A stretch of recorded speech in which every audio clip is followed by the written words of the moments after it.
Magandang araw po sa inyong lahat. Kumusta na po kayo? Nandito naman po ang pobreng Kapampangan. For today video, eto tuturuan ko kayo ng aking recipe. At napakasimple lang. Lalo-lalo na dito sa Saudi Arabia, di ba? Ang mahal ng mga bilihin ngayon. Hindi natin alam kung anong ulamin natin ngayon, bukas, di ba? Kaya ako, naging bento na rin sa mga kakainin ko. Para makamura na lang ata. Kasi paglalabas tayo, di ba, ang mahal ng bilihin. Bibili tayo ng, lalo na kapag sahuran na, bibili tayo ng broasted, bibili tayo ng kabsa, para makakain tayo. Pero, kung mahilig-hilig ka naman din magluto at may oras ka, try mo ito, baka magustuhan mo. At ito, binahagi ko lang sa inyo. Kung gusto nyo gayahin, go! Kung hindi, okay lang. So, ito, wag na nating patagalin at ito yung aking ingredients na ibabahagi sa inyo. Yung tortang corned beef ba? Siguro hindi na sa inyo na iba ito. Imbento lang ba kasi wala tayong alam na iluto. At hindi natin alam kung ano yung ilulutuin natin. So kung meron tayong mga preparado, lalo na kapag sahuran na, di ba? Naghahanda tayo ng mga pagkain natin. Unahin natin yung pang-grocery natin, yung allowance natin. At ako, hindi naman ako nawawala ng yung baga pagkain dito. Basta sumahod ako, lahat ng kailangan ko pinipreparado ko na. Kagaya ng asin, mantika, asukal, itlog, noodles, bigas, mantika, asin, paminta. Lahat yan nahanda ko na. So kapag nag-isip ako, ito lulutuin ko ngayon. So ito, bilang isang OFW at sa mga kababayan natin dyan na gustong makamura at meron ka ng tanghalian, hapunan at pwede ka pang merienda rin ito na pwede mo siyang palaman, pwede mo siyang ulamin. Ganun ba? So ayan, wag na natin patagalin. Ang ingredients natin ito, corned beef. Ayan, at bumili ako ng corned beef at ilagay natin dito sa ating mangkok.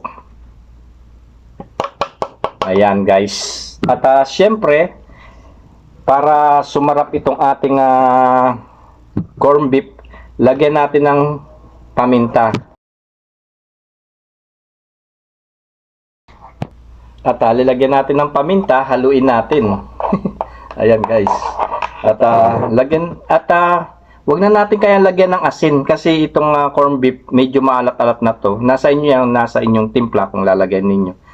Pero okay na ito, meron na siya kasing lasa yung corned beef na to at maalat na rin. At lagyan natin ng itlog guys. 3 itlog. Ito. At pag pinrito natin yan, para hindi siya magdikit-dikit. 3 itlog. Ayan. At lagyan natin ng harina. Diba? Napakasimple lang. Ayan, binabahagi ko lang sa inyo itong aking kaalaman. Lalo sa katipiran dito. Lalo sa Saudi, ang mahal ng bilihin. At para makatipid kayo guys, siyempre, magluto na lang kayo ng ulamin ninyo. Ayan. At linagyan ko siya ng harina. Ito, at hiyalo natin guys. Saan ba yung camera? Ayan, hiyalo natin. Meron na siyang paminta, tsaka itlog, harina, corned beef. So, lalagyan natin siya ng ito sibuyas, at tsaka itong bawang. Iga-grinder natin muna para mas pino at lalagyan natin siya ng mga pampasarap, mga ingredients. Heto, meron akong ito yung grinder na pang cheese. Ito kasi mahilig kasi akong gumawa ng spaghetti at wala ako sa oras na maghiwa-hiwa. Ito mas mabilis kasi ito guys. Kailangan meron kayong gamit na ganito lagi. At ang ginagawa ko, ayan, nag-grind ko siyang ganyan. Yung sibuyas o kaya yung pag nagluto ko ng spaghetti, yung carrots.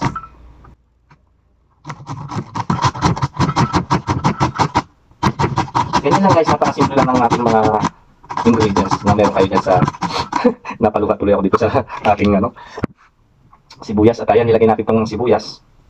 At ito, render din natin itong bawang. Naluluwa ako tuloy dito sa sibuyas. Ayan, di ba? Napakasimple lang ng ating mga sangkap. At siguradong meron na kayong ulam nito. Meron kayong panaman. Merienda. Kung may ka brunch na pandalimon, pwede mong ipalaman ito. So ayan, ginrainin ko na yung ating bawang sibuyas. I-mix lang natin guys, ayan. Di ba?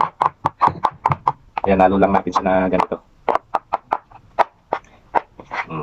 Corn beef yan guys, at hindi ko na siya nilagyan ng asin kasi yung corn beef maalat na. Tikman natin kung okay siya. Okay naman guys. At parang matabang siya. Lagyan natin ng asin. At heto nga pala guys, another adding sa ating pagluluto ingredients. Bumili nga pala ako ng itong oats. Yung yung trigo, yung oats ba. At pwede natin siyang ilagay mas lalong masustansya. Ayan.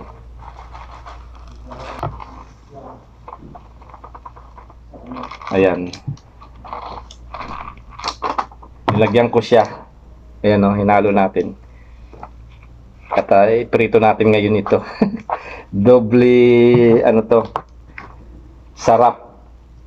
Tsaka masustansya. Lalo na sa mga mataas ang cholesterol, 'di ba? Ang Quaker Oats masarap na merienda, lalo na kapag may gatas. Good for heart and cholesterol, ika nga. So ayan, ganyan na siya. Meron na siyang lasa nito. Meron na siyang paminta, asin, bawang sibuyas, itlog, harina, tsaka yung oats, white oats ba. Ayan. Nasanay ako dun sa Quaker oats na yan. Pero ang katunayan ng tawag dito, it's oats. Yung white oats ba, yung trigo. Ayan. Ano ba yung branded yata name ng Quaker Oats? Pero ayan, oats nga. Ayan, ito. Ayan. Yung oats whites. Ayan, bumili ako. At mayroon sale sila. Dalawang binili ko. Mahilig kasi ako sa mere-mere. Minsan, nagluto ako ng goto. Yung yung manok. Ito. Yung arroz caldo. Ito yung pinaka malagkit ko. Yung oats. So, ayan. Ready to cook na to. Tayo na at magprito na tayo guys. At ayan guys, magluto na tayo. Itong ating kawali, painitin natin. Lagyan natin ng mantika. Ayan, painitin natin yung ating mantika ng ilang minuto. Patay, prito na natin yung itong ating corn beef. At ayan guys, mainit na yung ating kawali at itong ating beef. At mahina lang ang apoy guys baka masunog yung ating piniprito. At ayan, kukuha lang tayo ng isang kutsara. Ayan. At ilapat lang natin ganyan guys.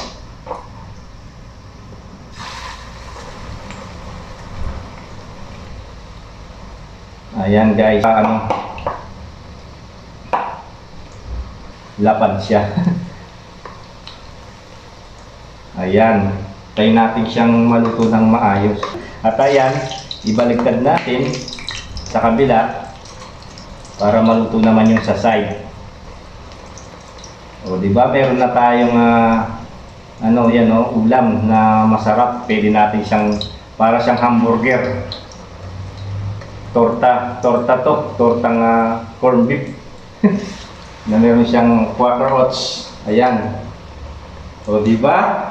At ganyan, sunod pa din natin itong kuha pa rin tayo ng isang kutsara.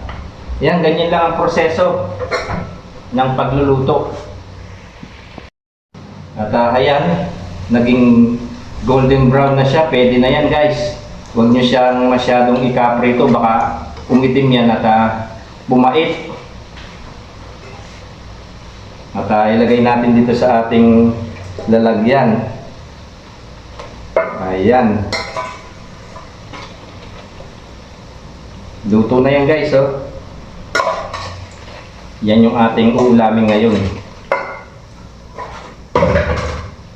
At ibiling natin ngayon itong kabila naman.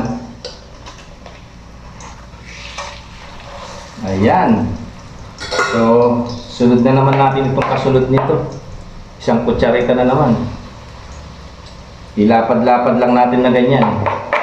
O, diba? Napaka bilis ng pagluluto natin. At meron na tayong masarap na merienda, pananghalian, hapunan. Nakagawa na ako ng ilang piraso to? 1, 2, 3, 4. 7 piraso. O, diba? At ayan, prito lang natin ng konti. Huwag nating ilakas ang gas kasi baka masunog. At ayan guys, yung second batch, balik rin natin.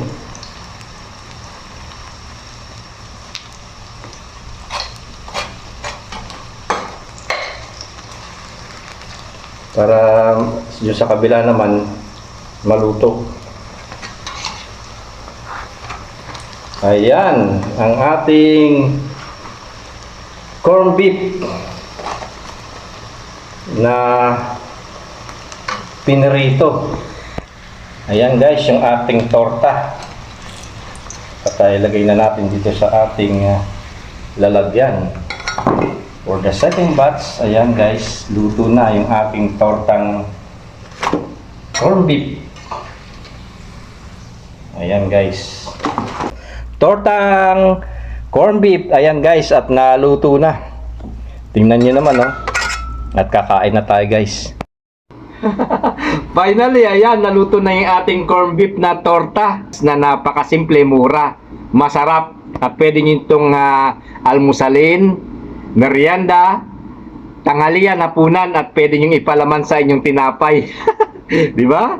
Yan yung tortang corned beef. At meron kayong choices kung gusto niyo sa ketchup na sausawan o suka. Dahil kumpleto na yan, meron na siyang bawang, sibuyas, paminta. At kakain na tayo. At yan, sana meron kayong natutunan dito sa aking ibinahagi na recipe ngayon. Itong tortang corned beef, napakamura at talagang magugustuhan din ninyo ito. At try ninyo. Tara, kain na po tayo. Ano bang masarap na sausawan? Suka o ketchup? Parang gusto ko yung ketchup. Ketchup na lang muna guys. Ayan, para na din ako kumakain ng hamburger. Hamburger na tortang corned beef. Ayan, sausawan natin. Wow! Kainan na! Ayan, ang aking ulam ngayon. Ang sarap. Meron siyang oats. Ang sarap guys, tingnan ninyo, oh. Para siyang hamburger. Yan yung torta. Tortang corned beef. Masarap ang sausawan niya, ketchup. Pwede rin merienda to. Ipalaman nyo sa inyong tinapay. Almusal, tanghalian, hapunan na rin. Ayun guys, oh, ang dami, oh. Ang dami kong nagawa. 7 piraso. Kuha na kayo. Okay?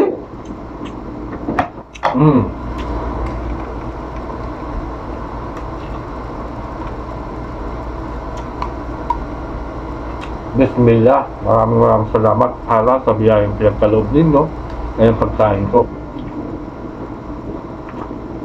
Alhamdulillah. So ayan, maraming salamat po sa panonood at sana nasiyahan po kayo sa vlogs ko. Ibinahagi sa inyo ang buhay-buhay pa rin ng pobreng Kapampangan dito sa Saudi Arabia, kung paano mamuhay At eto, paano makatipid magluto. At binabahagi ko lang sa inyo at itong aking nalalaman na mga recipe sa mga kababayan natin dyan nandito sa Middle East. Kahit na papaano, eto, meron tayong naibabahagi na i-share sa inyo na kahit man lang sa pagluluto ay lalo na dito sa Saudi ay ang mahal talaga ng mga bilihin ngayon, di ba? So, gawin na lang natin, magluto tayo at itong lutuin na to, itong pagkain na ito, siguradong magugustuhan din ninyo. Kung gusto niyo yung sausawan naman nito, suka at itong ketchup, siguradong masarap. Lasang-lasang baka. So, hayam, enjoy watching po. Pobreng Kapampangan ulit. God bless.